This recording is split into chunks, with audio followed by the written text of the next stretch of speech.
on est assis, il y a des commissions qui sont en train de créer, enfin, de faire des rapports qui ne sont pas suivis, puisqu'on n'est pas à la disposition non seulement les moyens, mais l'Assemblée est totalement politique.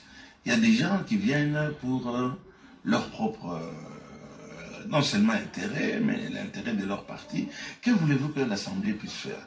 Nous, les députés, on est là pour créer des lois, il faut dire pondre des articles, etc. Mais c'est malheureux. Là, ce n'est pas un problème des députés, on ne peut que dénoncer. Mais le vrai problème, c'est la présidence de la République. Depuis l'époque de Mouzé, il n'y a presque pas eu de route. Ils n'ont rien fait. Ils ont mis du macadam sur des routes que le maréchal... On a fait que colmater les brèches et tout ça. Oui, bamba. Bakwado. Ils n'ont fait que ça. Mais depuis Mouzé, on continue. Il n'y a aucune nouvelle route depuis le Raïs, Sinarambo.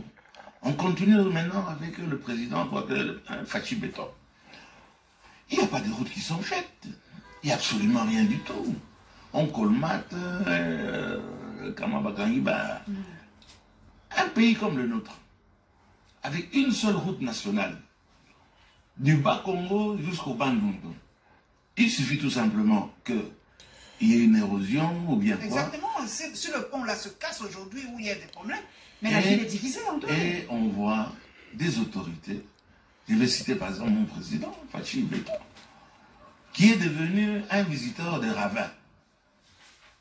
Combien de fois le président, au lieu de trouver des solutions, avec 200 conseillers, 200 conseillers qui sont payés à 50-60 000 $ par mois, ces conseillers-là ne peuvent pas dire au président, vous n'avez pas demandé à mon président de commencer à aller faire les routes, bien à visiter à Ravin.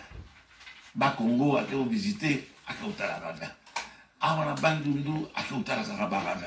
Nous avons un président visiteur de Ravin et les autres, les quelques autorités, c'est des gens qui, même stratégiquement parlant, on ne peut pas voir qu'une seule route. Le jour qu'on arrête, on détruit ces routes-là.